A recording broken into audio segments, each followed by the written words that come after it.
MMA fighter forced elderly black woman to fight to humiliate her. Then the unimaginable happened.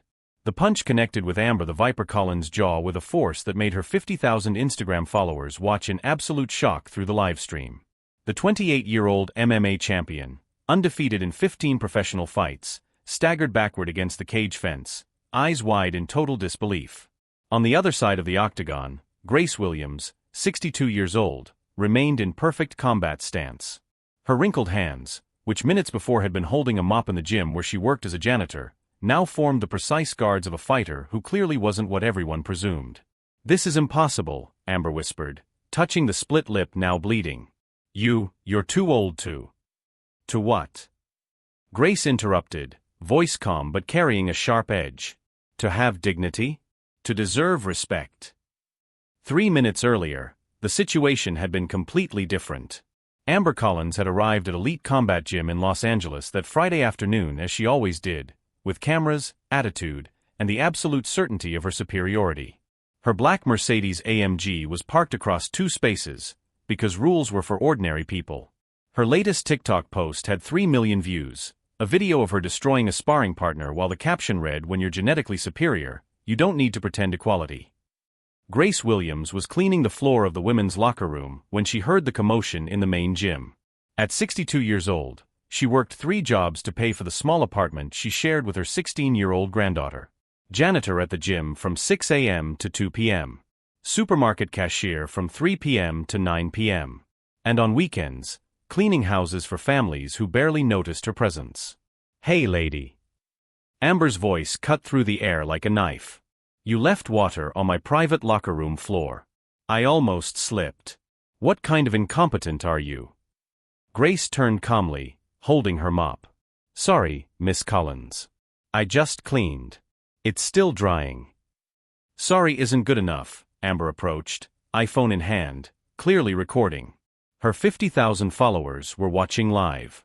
"You know how much my feet are worth? They're insured for $2 million. If I get injured because of your negligence, you'll pay." Literally. The other fighters in the gym fell silent.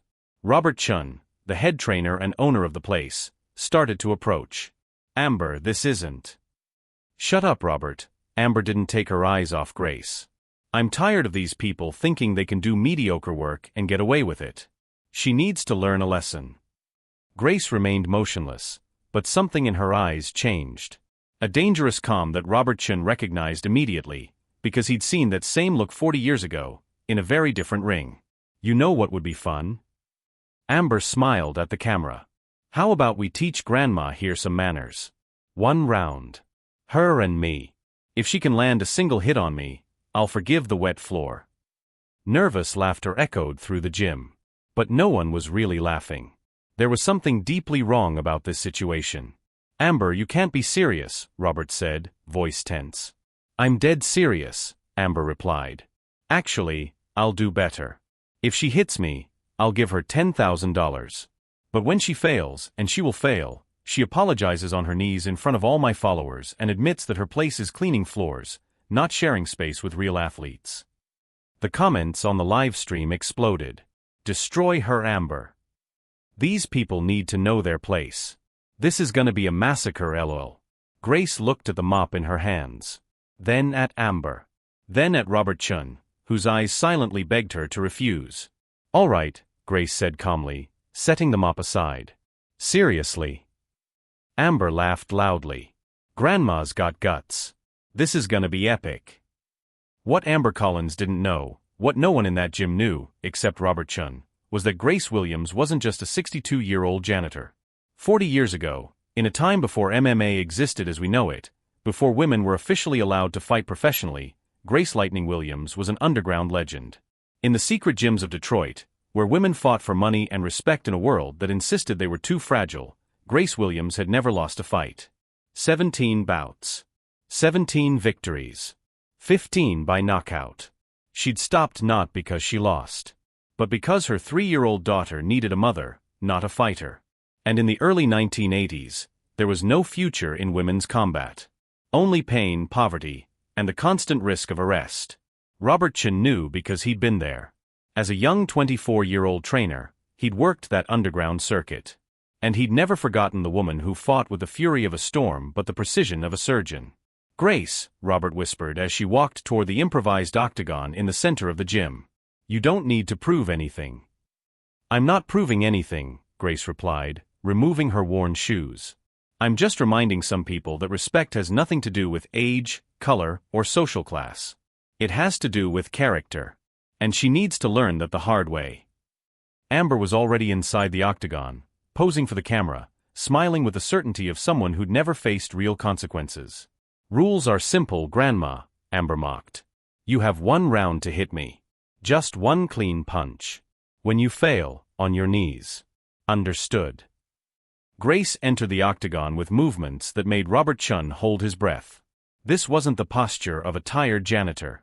It was the posture of a calculating predator. "Understood perfectly," Grace said, assuming a stance no one expected. Left foot forward, hands high but relaxed, weight distributed with the perfection that only comes from decades of muscle training that never really forgets. And it was then, when Amber advanced with a careless jab, overconfident, completely underestimating the woman before her, that everything changed. Grace moved like smoke. Amber's jab cut only air. And the counterpunch, a perfect cross that traveled only 8 inches but carried 40 years of suppressed dignity, connected with Amber's jaw with a sound that echoed through the silent gym. The live stream captured everything. 50,000 people watched the undefeated champion stagger, bleed, and realize she just made the most expensive mistake of her life. If you're wondering how a 62-year-old janitor managed to knock down an MMA champion in her prime, and what secret from the past was about to be revealed that would change not just that fight but the lives of everyone involved, don't forget to subscribe to the channel, because what happened in the next few minutes proved that sometimes, the most dangerous people are exactly those we've learned to make invisible. The gym erupted in chaos. 50,000 live stream viewers flooded the comments with shock and disbelief. Amber's carefully curated image as an invincible champion was crumbling in real time, broadcast to the world. What the hell just happened? Amber screamed, wiping blood from her lip. Her hand trembled, not from pain, but from something she'd never experienced in the cage, genuine fear. You got lucky. That was a fluke." Grace said nothing. She simply reset her stance, waiting. Robert Chun stood frozen at the edge of the octagon, transported back 4 decades to a basement gym in Detroit where a 22-year-old Grace Williams had systematically dismantled opponents twice her size. The nickname Lightning hadn't been metaphorical. It was a warning about what happened when she decided to strike. "Amber, stop this now," Robert called out. "You got what you asked for. She hit you. Give her the $10,000 and we're done." "Are you insane?" Amber spat, literally and figuratively. "I'm not paying this cleaning lady anything. She sucker punched me. I wasn't ready." "You challenged her," said Kyle Morrison, a veteran heavyweight fighter who trained at the gym. "We all saw it. Hell, 50,000 people saw it live." Amber's face flushed with rage and humiliation.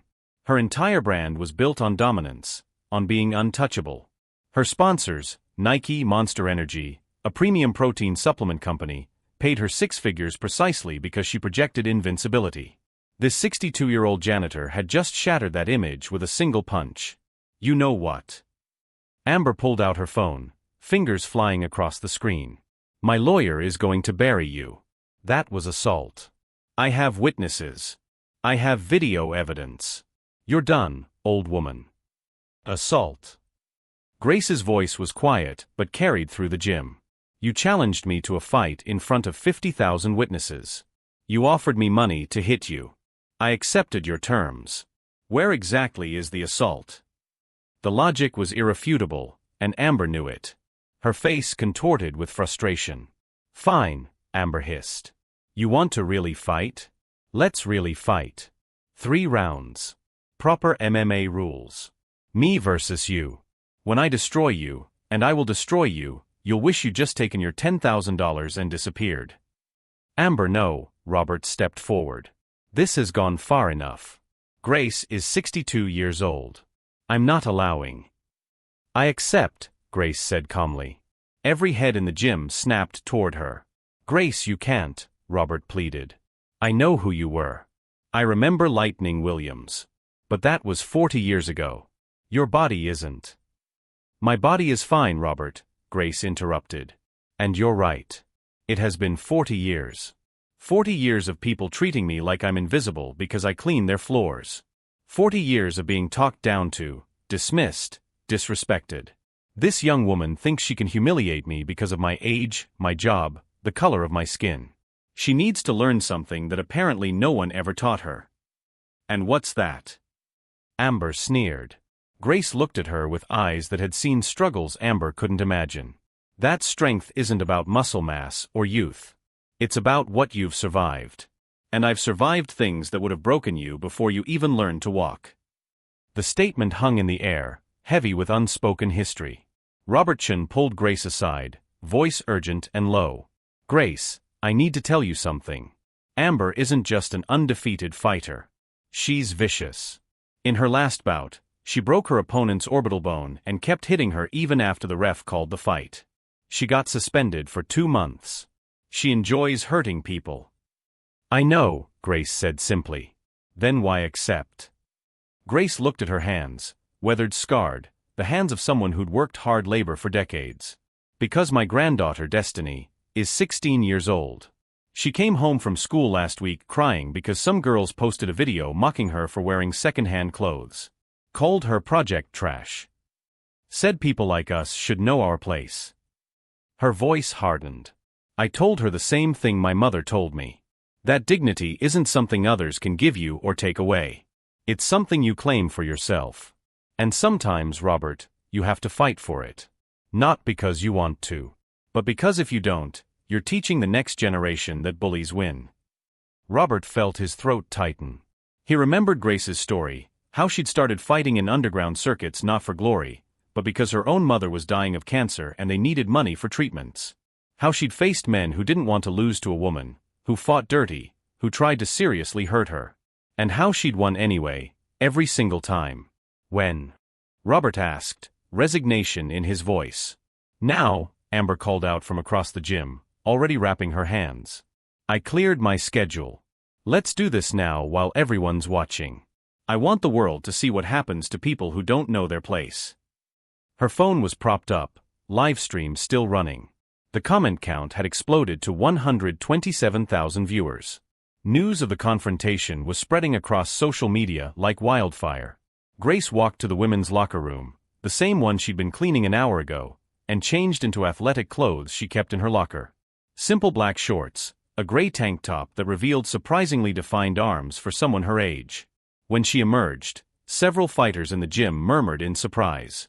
She's in shape, Kyle Morrison whispered to his training partner. Like really in shape. Grace approached Robert. I need you to wrap my hands. And I need you to trust me. I trust you, Robert said, pulling out hand wraps. As he wound them around her knuckles, he whispered, but Grace, this is MMA. It's not just boxing anymore. She knows submissions, ground game, kicks. The rules have changed since Detroit. Grace smiled, a small knowing smile that made Robert's blood run cold. The rules changed for sport, Robert. But the fundamental truth hasn't. When someone tries to break you, you break them first. That lesson is timeless. Amber was across the gym, surrounded by her crew, 2 training partners, her manager Jerry Sullivan, and her striking coach.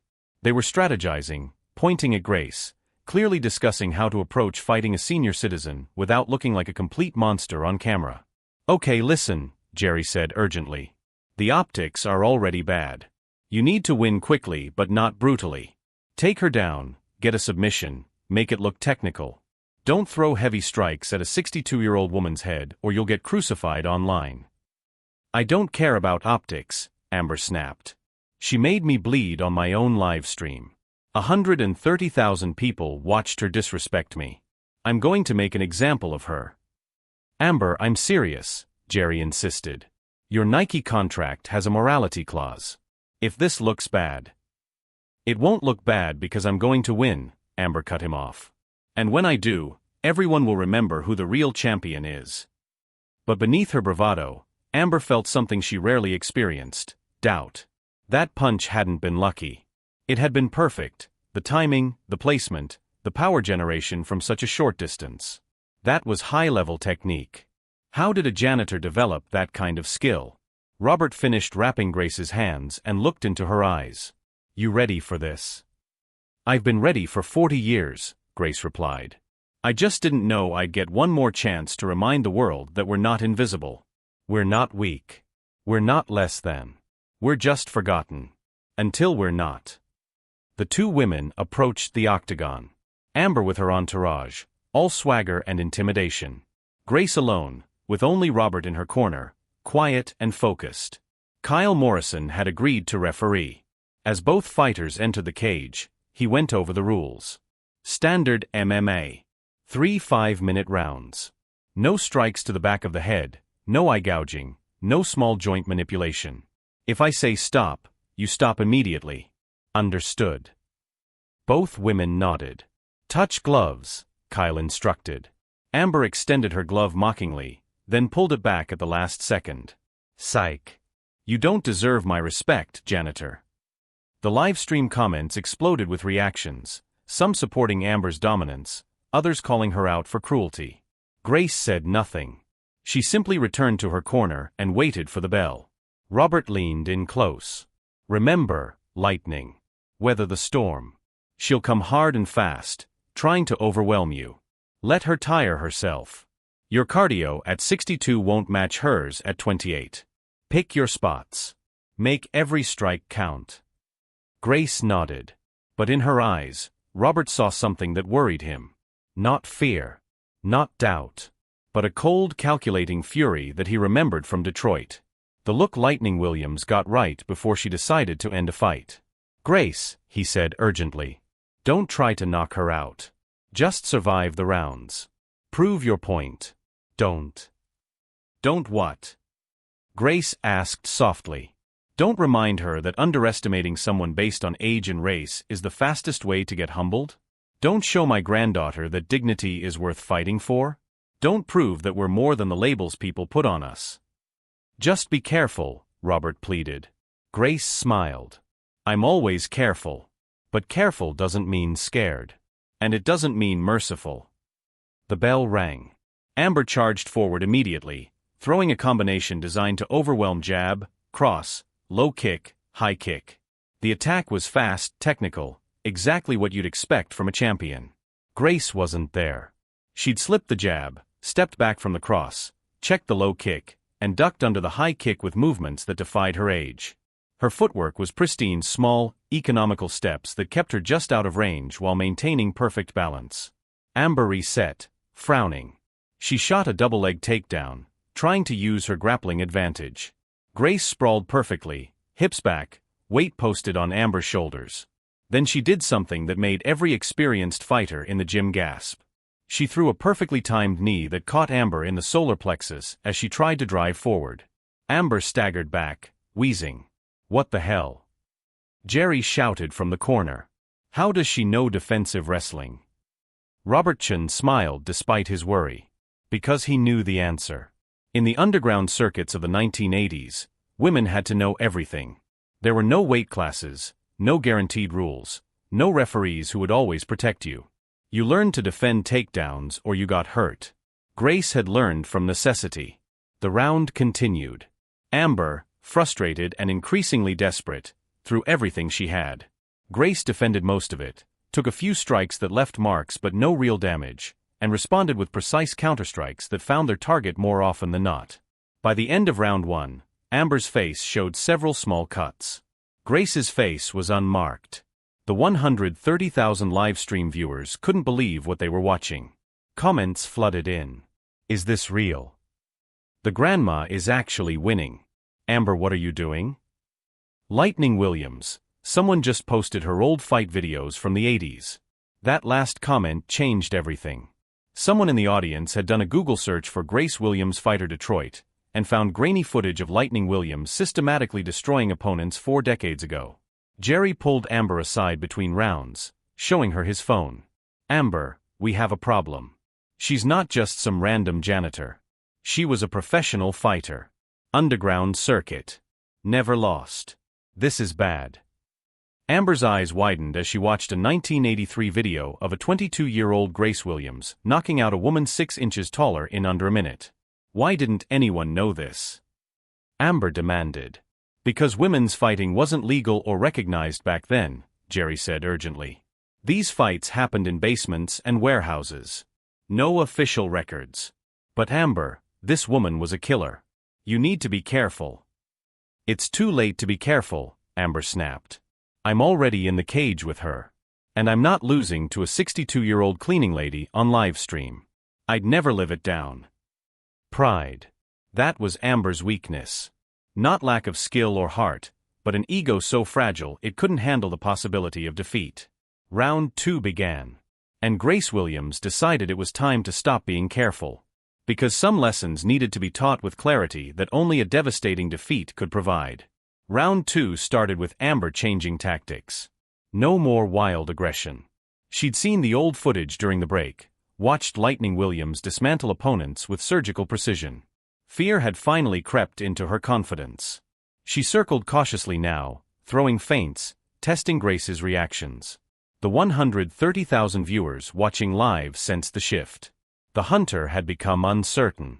Grace moved with the same calm efficiency, hands up, footwork perfect. But Robert Chun, watching from the corner, saw something others missed. Grace's breathing was slightly labored. Her left knee, the one she'd injured in her last underground fight in 1984, had the slightest hitch when she pivoted. 40 years was 40 years, no matter how well preserved the skills were.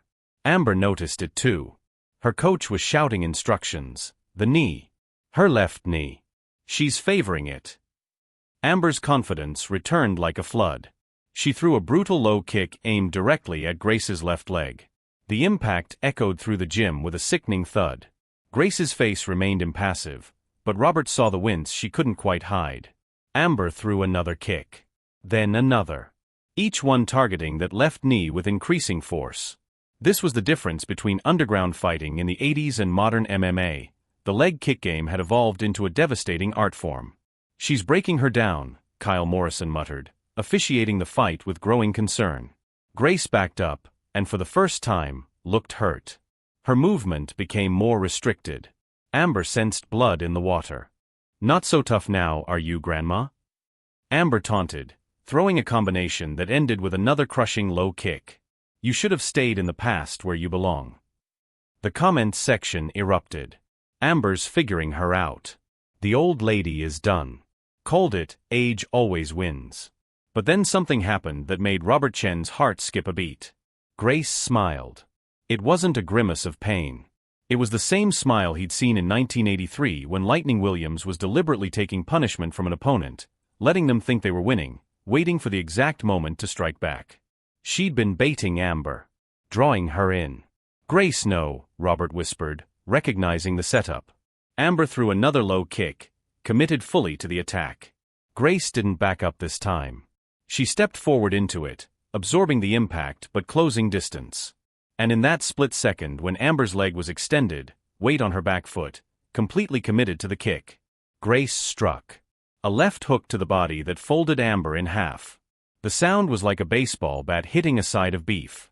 Amber's face went white as all the air left her lungs. Grace followed with a right cross that snapped Amber's head back, then a left uppercut that lifted her off her feet. Amber crashed to the canvas like a demolished building. The gym exploded. The live stream comments scrolled too fast to read. Robert Chen closed his eyes and shook his head because he'd seen this exact sequence 40 years ago. Lightning Williams had perfected the art of rope-a-dope before anyone knew what to call it. Kyle Morrison started the count. 1, 2, 3. Amber stirred, trying to get her bearings. Her corner screamed at her to stay down, that there was no shame in this, that she needed to protect herself. 7, 8. Pride overrode self-preservation. Amber struggled to her feet at 9, swaying but upright. You want to continue? Kyle asked, searching her eyes. Yes, Amber gasped. Amber, no. Jerry shouted from outside the cage. Stop this. But Grace was already moving forward. Not with malice. Not with cruelty. But with the inexorable certainty of someone who'd already decided how this story ended. What happened next lasted only 15 seconds, but would be replayed millions of times across every social media platform. Grace threw a jab that Amber barely blocked. A cross that slipped past Amber's weakened guard and connected with her cheek. A hook to the ribs that made Amber's knees buckle. And finally, a uppercut thrown with every ounce of 40 years of suppressed frustration, dignity denied, respect withheld, humanity dismissed. The punch lifted Amber completely off her feet. She hung in the air for what seemed like an impossible moment, then crashed down onto the canvas, unconscious before she hit the ground. Kyle Morrison didn't even count. He waved his arms immediately, calling for the medical team. Fight's over. Knockout. The gym erupted in chaos.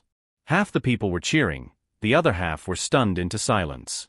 The livestream had peaked at 287,000 viewers, all watching a 62-year-old janitor knock out an undefeated MMA champion. Robert Chen climbed into the cage and embraced Grace, who was breathing hard but standing tall. "You crazy woman," he said, voice thick with emotion. "You beautiful, crazy woman." Grace's legs finally buckled. Not from injury, but from the adrenaline crash. Robert caught her and helped her to the corner stool. "My granddaughter," Grace said between gasps. "Is Destiny watching?" Robert pulled out his phone, found Destiny's Instagram profile. The 16-year-old had posted a video of herself watching the fight on her own phone, tears streaming down her face, caption reading, "My grandmother is the strongest person I've ever known. And anyone who tries to tell me different can catch these hands too." Grace smiled through her exhaustion and pain. "Good. That's good." Across the octagon, medical personnel were attending to Amber, who was regaining consciousness slowly. Her coach Jerry was on his phone, and from his expression, Robert could tell the news wasn't good. "Amber, your Nike contract," Jerry said quietly, crouching beside her. "They're pulling it. The live stream. Everyone saw what you did. Challenging an elderly janitor, the mockery, the arrogance. It's trending worldwide and not in a good way. Monster Energy just released a statement distancing themselves from you." Amber's eyes widened in horror. "What? They can't." "They can and they did," Jerry said, showing her his phone. #AmbushedByGrandma is trending #1 globally. You have 3 million mentions in the last hour. But Amber, they're not supporting you. They're celebrating her." On his screen, video clips were spreading virally. Not just of the knockout, but of the entire confrontation. Every cruel word Amber had said. Every dismissive gesture. Her mocking tone when challenging Grace. Her refusal to touch gloves. Her "these people need to know their place" comment. The internet had rendered its verdict. And Amber Collins, undefeated champion, had been found guilty of the worst crime in the age of social media, being exposed as a bully who got destroyed by her victim. "We need damage control," Amber said desperately, trying to sit up despite the doctor's protests. "Statement from me, apology, something." "It's too late," Jerry said flatly. "Your Instagram has lost 40,000 followers in the last 20 minutes. Your TikTok comments are brutal. And Grace Williams? She's gained 200,000 followers, and she doesn't even have an account. Someone created a fan page for her that already has 500,000 followers." Amber looked across the cage at Grace, who was being helped to her feet by Robert. The older woman's face showed bruises forming, marks from the strikes she'd taken. But her eyes were clear and focused. For the first time in her life, Amber Collins understood the difference between winning fights and having character. She'd won 15 professional bouts but never had to face real adversity.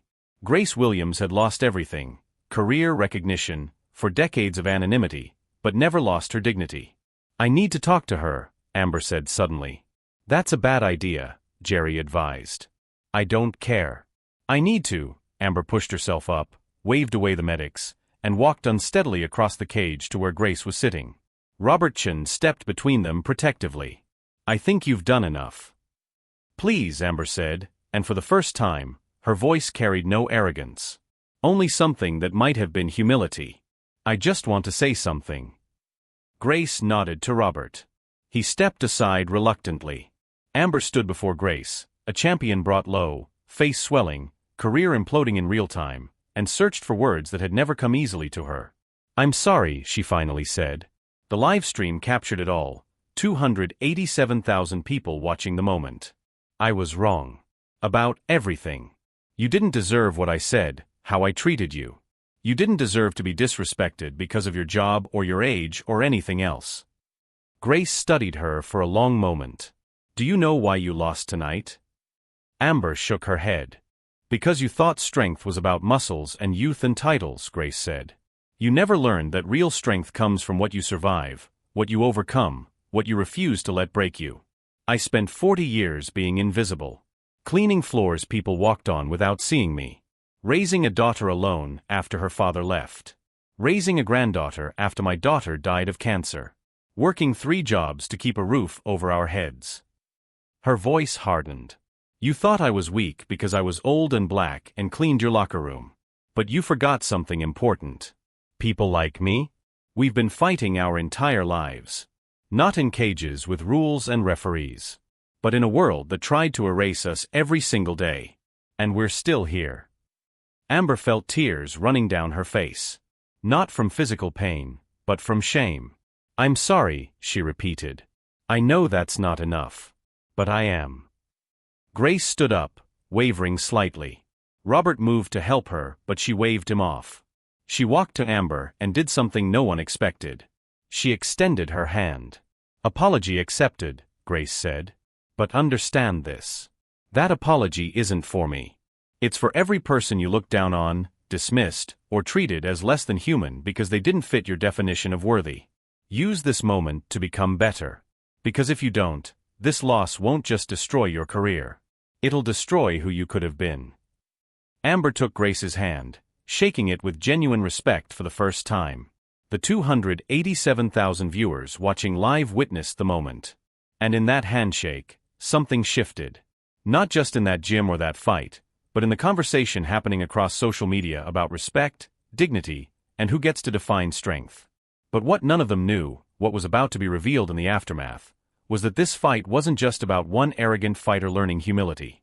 It was about a forgotten legend finally getting recognized. And the recognition was about to change everything for Grace Williams and her granddaughter. Because sometimes, when the world finally sees you, it sees everything you've been carrying. The pain, the sacrifice, the unbreakable spirit. And sometimes, that revelation doesn't just change one life. It changes hundreds. 72 hours after the fight, Grace Williams' life had transformed in ways she never imagined. The video had gone viral beyond anyone's comprehension. 47 million views across platforms.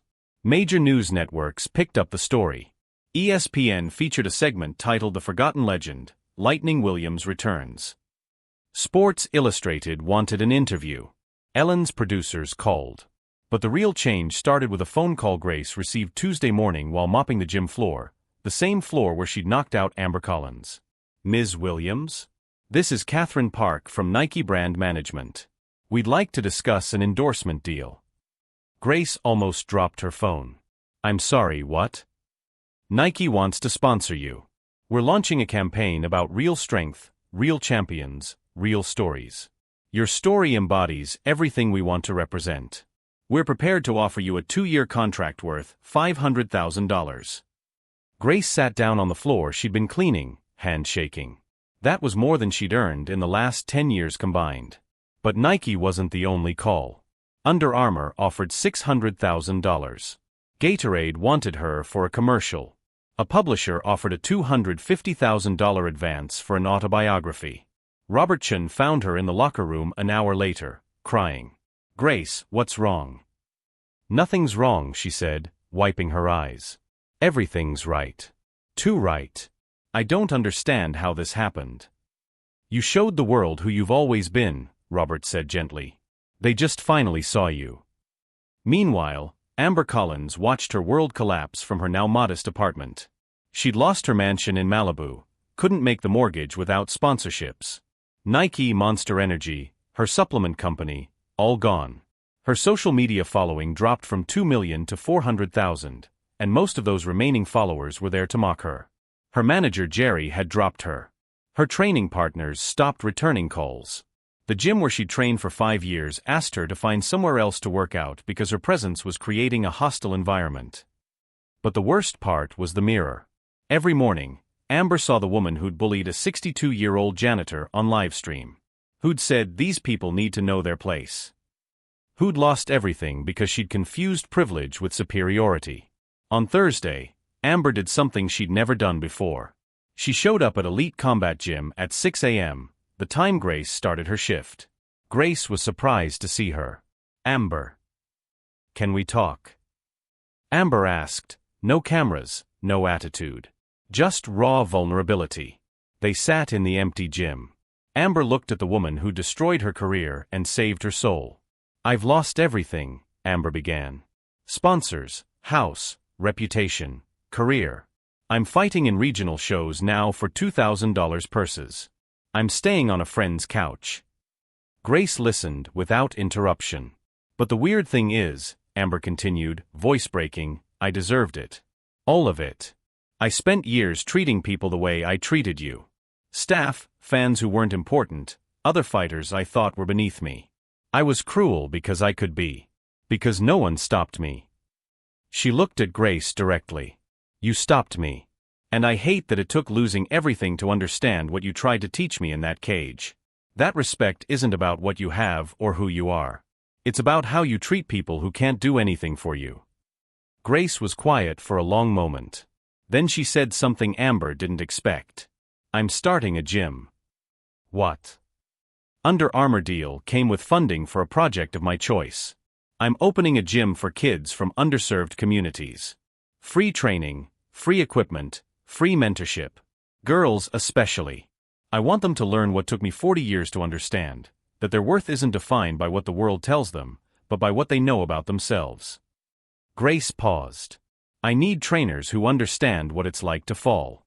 To be humbled. To rebuild from nothing. Are you interested?" Amber stared at her in disbelief. "You want me to work for you? After everything?" "I want you to work with me," Grace corrected. "Teaching young girls that making mistakes doesn't define you.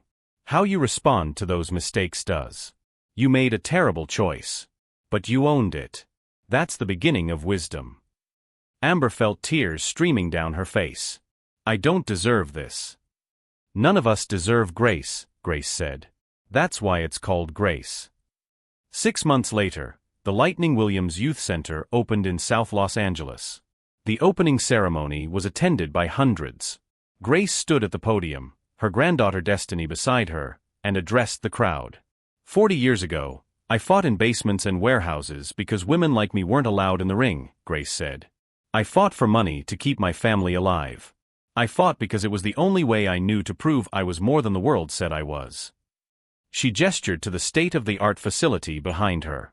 "Today, we open these doors so the next generation doesn't have to fight in darkness. So young girls see that strength comes in all ages, all colors, all backgrounds. So they know their worth isn't determined by people who refuse to see them." The crowd erupted in applause. Amber stood at the back, wearing a staff shirt, watching the woman who destroyed her career and then rebuilt her character. She was making $35,000 a year, nothing compared to her former sponsorships. But she slept well at night for the first time in years. The final blow to the old Amber Collins came from an unexpected source. A video surfaced from a phone confiscated in a previous incident. It showed Amber from 3 years ago, laughing at a fighter who just lost her mother, mocking another fighter's speech impediment, using racial slurs casually with her crew. The internet exploded again. But this time, Amber didn't run. She posted a video, not professionally lit, not scripted, just her sitting in her small apartment. "These videos are real. That's who I was. Cruel, bigoted, hateful. I don't have excuses.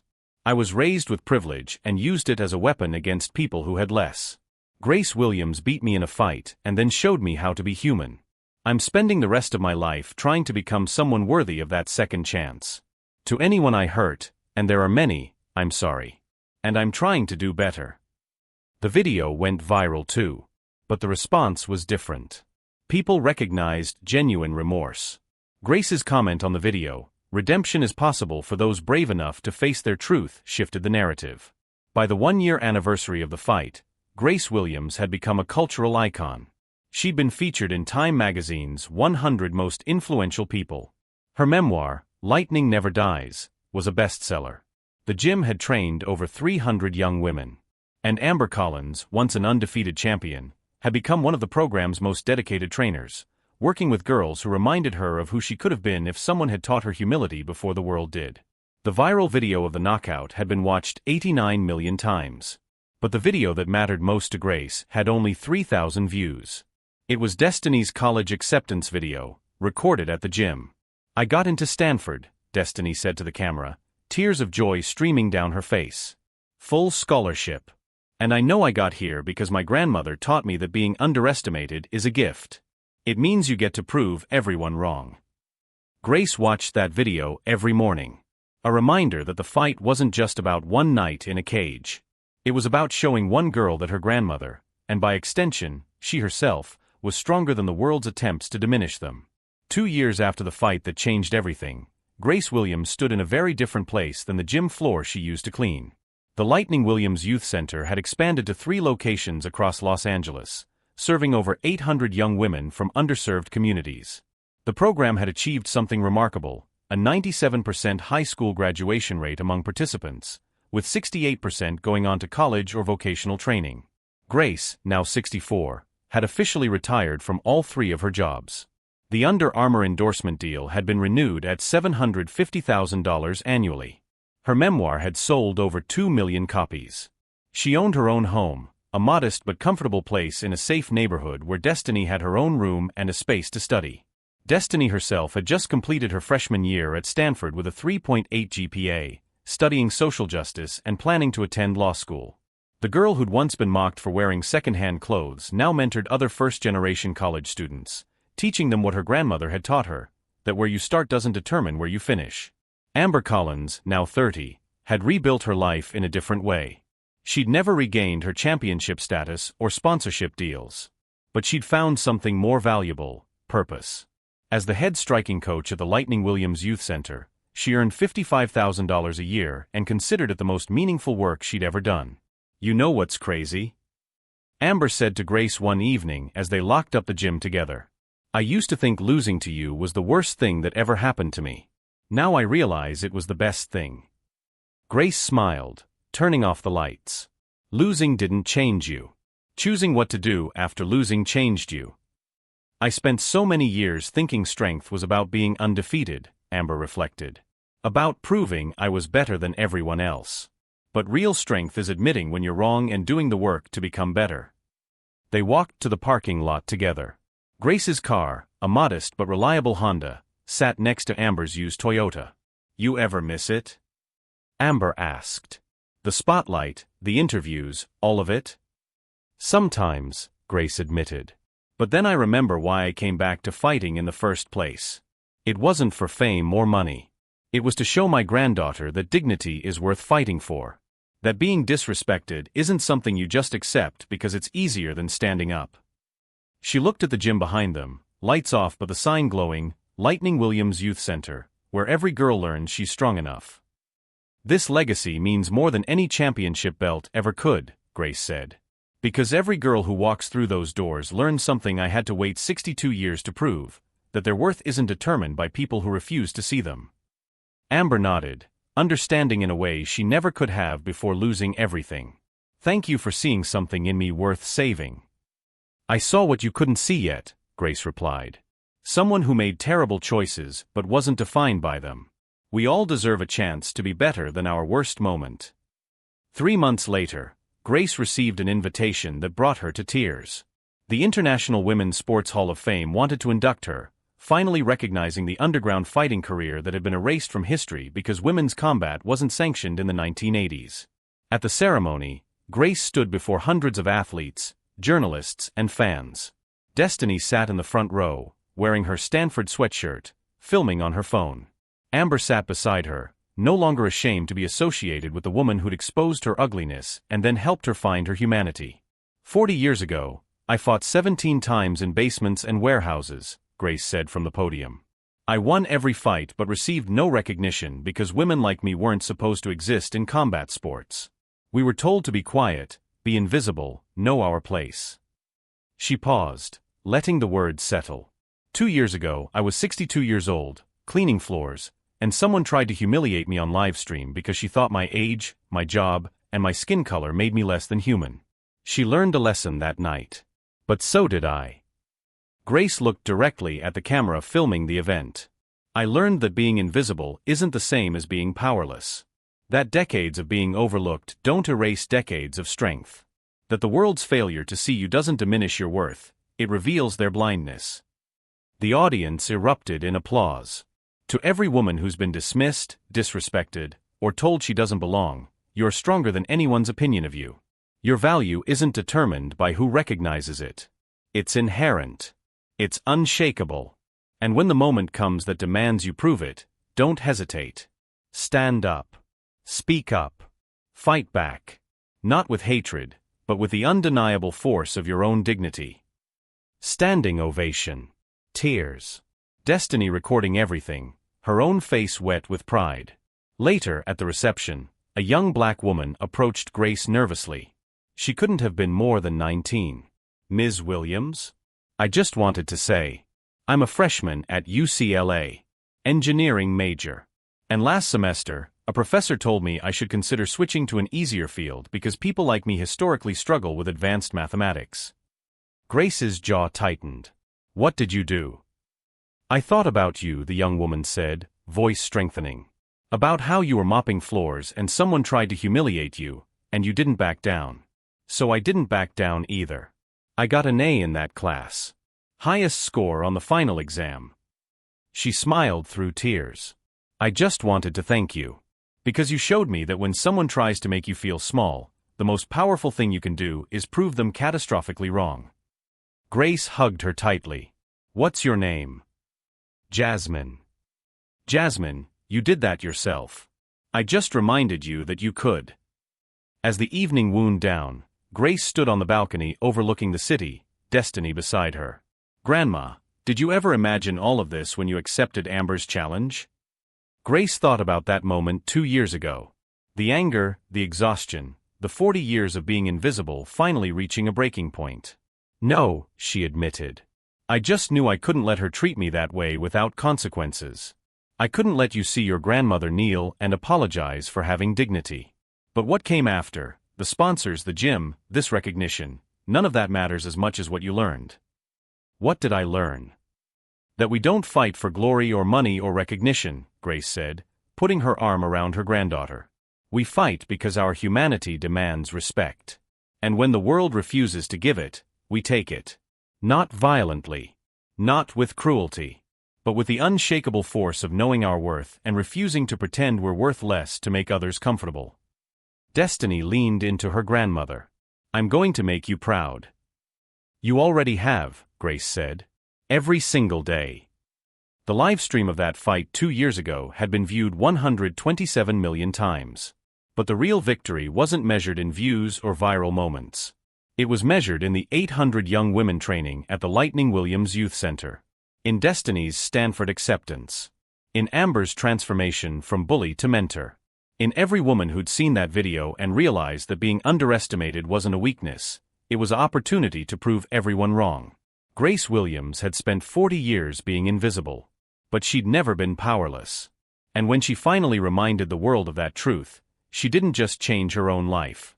She changed the narrative for everyone who'd ever been told they didn't belong, didn't matter, weren't enough. Because the most powerful punch Grace Williams ever threw wasn't the one that knocked out Amber Collins. It was the one that shattered the lie that dignity has an expiration date, that strength has a color, or that respect is something you earn by making yourself smaller. If this story of resilience, redemption, and the unbreakable power of claiming your own worth moved you, subscribe to the channel for more stories that prove the most dangerous thing you can do to someone is underestimate them. Because sometimes, the people society teaches us to overlook are the ones who end up teaching us the most important lessons about what it truly means to be strong. Grace Lightning Williams didn't just win a fight. She reclaimed a legacy 40 years in the making. And in doing so, she lit a path for every person who's ever been made to feel invisible, showing them that being unseen isn't the same as being powerless. Sometimes, lightning strikes twice. And the second time, the whole world pays attention.